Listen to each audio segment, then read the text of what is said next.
নোয়াখালীতে সংবদ্ধ ডাকাতির রহস্য উদ্ঘাটন।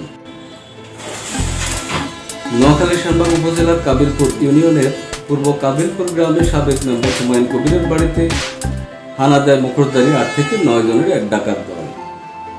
তাদের হাতে ছিল দেশীয় অস্ত্র, প্লাস্টিকের লাল মেরুন টর্চ লাইট, চাপাতি, ছোরা, কিরিচ, শাবাল এবং ভয়ঙ্কর লোকাল গান।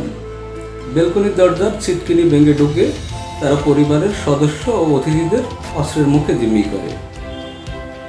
লুটে নেয় 5 ভরি 11 আনা স্বর্ণালঙ্কার, নগদ 1,48,000 টাকা এবং 2টি স্মার্টফোন।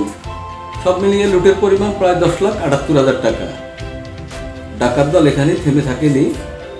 পরবর্তী টার্গেট ছিল পার্শ্ববর্তী কামাল পাটোয়ারি বাড়ি, তবে লোহার দরজা ভাঙতে না পারায় তারা সেখান থেকে সরে যায়। এরপর দুটি সিএনজি অটোরিকশা যোগে যায় মইজুদ্দিপুর সাবেক চেয়ারম্যান সিরাজুল হকের বাড়িতে। সেখানেও তার স্ত্রী ও মেয়েকে অস্ত্রের মুখে জিম্মি করে লুট করে আরও 8 ভরি স্বর্ণালঙ্কার। ঘটনা তদন্তে শ্যামবাগ থানা পুলিশ সিসিটিভি ফুটেজ এবং তথ্য প্রযুক্তির সহায়তায় প্রথমে গ্রেপ্তার করা হয় মোহাম্মদ শহীদ। তার কাছ থেকে উদ্ধার করা হয় 90 টাকা এবং একটি সিএনজি অটোরিকশা।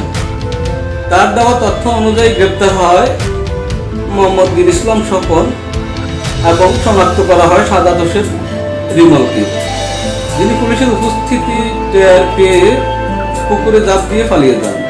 তবে তার বাড়িতে অভিযান চালিয়ে উদ্ধার করা হয় 5টি টর্চ লাইট, একটি চাইনিজ কোড়াল, একটি দা, শাবল, দামা এবং 2টি ধারালো ছোরা। পুলিশ আরও একটি সিএনজি অটোরিকশা উদ্ধার করে চৌমনি থেকে। এই ঘটনায় ভুক্তভোগী হুমায়ুন কবির বাদী হয়ে শ্যামবাগ থানায় মামলা দায়ের করে। শ্যামবাগ থানার অফিসার ইনচার্জ মিজানুর রহমান জানান, পুলিশ জিজ্ঞাসাবাদে গুরুত্বপূর্ণ তথ্য মিলেছে এবং ডাকাত দলের বাকি সদস্যদের গ্রেপ্তার ও লুণ্ঠিত মালামাল উদ্ধারে অভিযান অব্যাহত রয়েছে।